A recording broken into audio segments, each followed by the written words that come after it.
Assalamualaikum warahmatullahi wabarakatuh. Perkenalkan, nama saya Mega Turjana dari Gizi Klinik Politeknik Negeri Jember. Di sini saya akan melakukan penyuluhan tentang pengolahan buah dan sayur pada balita. Simak terus ya. Pada materi kali ini, saya akan menjelaskan tentang pengolahan buah dan sayur pada balita. Nah, untuk materi ini adalah lanjutan dari materi yang pertama yang sudah saya jelaskan kemarin. Nah, langsung saja ya. Untuk yang pertama, apa saja sih syarat umum buah dan sayur yang baik? Untuk sayuran sendiri yang pertama, ada daunnya berwarna segar. Kemudian untuk kacang-kacangan tidak berlubang atau berbintik. Yang ketiga, ada sayuran buah masih utuh, tidak pecah atau memar. Kemudian yang keempat, ada sayuran umbi-umbian. Umbi tidak berulat dan tidak berbintik. Selanjutnya untuk buah-buahan. Yang pertama, pilih buah yang warnanya cukup cerah. Nah, buah-buahan yang masih segar akan memiliki warna yang lebih cerah dibandingkan dengan yang sudah mulai membusuk. Maka dari itu, pilihlah buah yang memiliki warna yang masih cerah. Jika warnanya sudah berubah menjadi agak kusam, kurang cerah, atau berubah dari warna sebelumnya, lebih baik tidak dipilih ya ibu-ibu. Kemudian yang kedua, pilih buah yang kulitnya masih bagus. Kulit buah yang masih bagus biasanya itu merupakan tanda bahwa buah-buahan tersebut masih segar. Dan buah-buahan yang kulitnya sudah lembek, keriput, atau rusak, maka buah itu sudah lama atau mungkin dapat dipastikan buah tersebut sudah busuk. Jadi pilihlah buah yang masih memiliki kulit bagus dan warnanya juga cerah. Kemudian yang ketiga, pilih buah yang teksturnya masih utuh. Misalnya, ibu-ibu semua membeli buah apel, maka carilah yang teksturnya memang sudah seperti buah apel ya Bu, dan sebagaimana ciri-ciri buah apel yang masih segar. Mereka yang memiliki daging yang sedikit keras. Tapi jika buah apelnya sudah lembek, maka ibu-ibu lebih baik tidak membelinya. Kemudian yang keempat, pilih buah yang aromanya masih segar. Ibu semua pasti sudah tahu bagaimana aroma buah yang masih segar dan bagaimana aroma buah yang sudah membusuk. Jadi sebelum membeli silakan untuk mencium bagaimana aromanya untuk memastikan bahwa buah tersebut masih dalam keadaan baik atau tidak. Selanjutnya ada standar mutu buah dan sayur. Yang pertama itu ada segar. Buah-buahan dan sayur-sayuran yang diperdagangkan masih dalam keadaan segar. Kemudian yang kedua ada utuh. Bentuk produk utuh sebagaimana normalnya. Kemudian yang ketiga sehat. Nah, bebas dari penyakit, kerusakan biologis, contohnya burung, serangga, jamur, termasuk juga kerusakan akibat suhu rendah. Kemudian yang keempat bersih, bebas dari kotoran dan bahan asing. Kemudian yang kelima, bebas dari bau asing. Ruang simpan, bahan pembungkus, dan sarana transportasi harus bebas dari bau asing yang dapat diserap produk. Penyimpanan dan pengangkutan sebaiknya dari buah atau sayur yang sejenis. Selanjutnya yang keenam ada ketuaan dan kemasakan optimum. Saat diperdagangkan pada konsumen, buah-buahan haruslah memiliki kondisi tua dan masak yang optimum. Begitu pula dengan sayuran. Kemudian yang terakhir, yang ketujuh, bebas dari bahan beracun. Buah dan sayur yang diperdagangkan harus bebas dari bahan-bahan yang membahayakan kesehatan manusia. Nah, selanjutnya olahan buah untuk balita apa aja sih contoh? Yang pertama ada pancake pisang. Karena pisang adalah makanan sehat, penting untuk memasukkan buah ini ke dalam makanan enak. Pernahkah ibu mencoba cara menarik untuk memasukkan pisang ke dalam makanan? Nah, pancake pisang adalah cara sederhana yang lezat untuk membuat si kecil menikmati pisang. Kemudian ada smoothies buah yogurt. Nah, resep buah sehat yang dinikmati anak memang tidak mudah ditemukan ya Bu. Namun, smoothies buah adalah cara tepat untuk menggabungkan dua hal yang tidak disukai anak menjadi sesuatu yang ia sukai. Baik yogurt maupun buah-buahan dapat digabungkan menjadi smoothies lezat yang membuat balita ketagihan. Kemudian yang ketiga ada puding buah.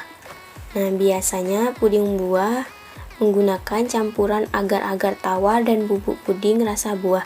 Tambahkan juga irisan buah segar seperti stroberi, kiwi, jeruk, mangga, dan sebagainya. Kemudian yang keempat ada jus buah. Biasanya buah-buahannya itu ada jeruk, alpukat, apel, dan lain sebagainya. Kemudian yang terakhir ada sup buah. Biasanya terbuat dari aneka irisan buah naga, mangga, dan anggur merah yang lezat.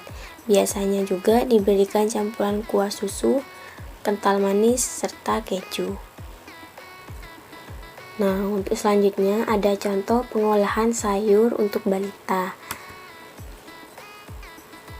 Yang pertama ada nugget sayur. Seperti sudah umum, kalau frozen food seperti nugget memang menjadi makanan siap saji yang banyak digemari, terlebih oleh anak-anak. Memiliki rasa yang gurih serta tekstur yang garing adalah alasannya. Selain itu, bentuknya yang beragam juga menjadi alasan anak menyukai makanan satu ini. Daripada membeli, ibu bisa nih membuatnya sendiri di rumah dengan menyelipkan sayur ke dalam adonan nugget. Hal ini bisa jadi cara yang efektif agar si kecil mendapat asupan sayur. Kemudian yang kedua ada Fiesta Corn. Makanan yang sering dimakan orang dewasa ini mungkin masih asing ya Bu untuk anak-anak. Padahal rasa dan nutrisi yang terkandung di dalamnya juga baik jika dikonsumsi oleh anak. Cara membuatnya pun cukup mudah, hanya memerlukan bahan dasar jagung kalengan yang siap diolah dengan bahan lainnya yang ibu punya di rumah, seperti daun seledri dan wortel yang dipotong kecil seukuran jagung. Rasa jagungnya yang manis serta tambahan sedikit sayur di dalamnya tentu membuat anak menyukai menu satu ini. Kemudian ada mie bayam. Ibu mungkin akan sedikit pusing jika anak tidak mau makan nasi ataupun sayur, tetapi mereka lebih memilih memakan mie. Padahal kandungan dalam mie tidak baik jika dikonsumsi terlalu sering. Nah, untuk mengakali anak yang suka memakan mie tetapi tidak mau makan sayur, ibu bisa nih membuat mie buatan rumahan dengan mencampurkan sayuran di dalamnya agar si kecil tetap tercukupi asupan nutrisinya. Ibu bisa menambahkan sayur bayam pada olahan mie yang akan ibu buat. Daripada mie instan, mie bayam tentu jauh lebih sehat, bukan? Kemudian ada keripik wortel. Dan selain mie, camilan seperti keripik juga menjadi kesukaan anak-anak. Makanan renyah ini memang paling mudah mengambil hati anak-anak. Keripik bisa dibuat menggunakan bahan makanan loh Bu, termasuk sayuran seperti wortel. Kemudian yang terakhir ada sate sayuran.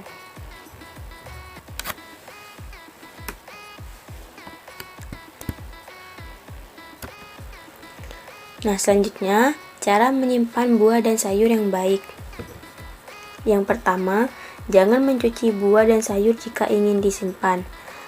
Jika belum ingin dikonsumsi, ibu sebaiknya jangan mencuci buah dan sayur. Buah dan sayuran yang terlihat kotor bisa dilap sementara dengan kain atau tisu.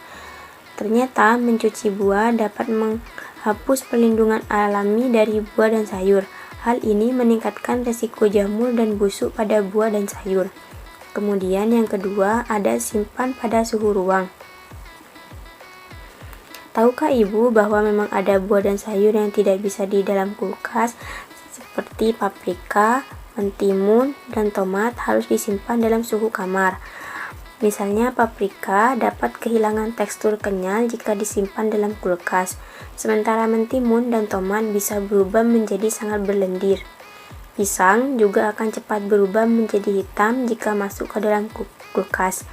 Khusus untuk pisang, bungkus batang atau bonggol pisang dengan plastik agar tetap segar. Kemudian yang ketiga, buah dan sayur bertahan di lingkungan kering. Kelembapan dapat mempercepat penyebaran jamur. Letakkan handuk kertas atau kain di dalam box atau tempat penyimpanan buah dan sayur.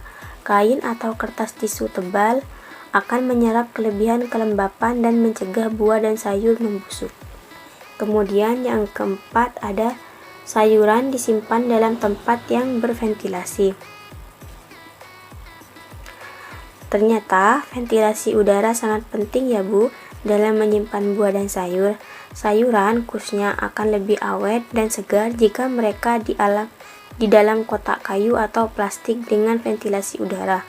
Apapun tempatnya, Ibu perlu memberikan ruang agar ada celah untuk keluar masuk udara untuk mencegah pembusukan. Selanjutnya, bagaimana sih tips agar anak mau makan buah dan sayur? Jadi di sini saya akan memberikan tips-tipsnya. Yang pertama, yaitu sajikan buah dengan potongan yang menarik. Jadi ibu-ibu di rumah bisa menghidangkan potongan buah dengan bentuk unik sehingga menarik perhatian anak. Kemudian yang kedua, kenalkan buah yang manis terlebih dahulu. Nah, jangan mengenalkan buah-buahan yang rasa asam, bertekstur keras, atau kurang menarik pada anak ya Bu. Buah-buahan dengan rasa manis umumnya lebih disukai anak-anak. Kemudian yang ketiga, modifikasi ke bentuk lain. Nah, sajikan buah dan sayur dalam bentuk yang berbeda. Misalnya, memodifikasi buah-buahan dengan membuat sup buah, puding buah, salad, dan sebagainya seperti yang sudah saya jelaskan tadi.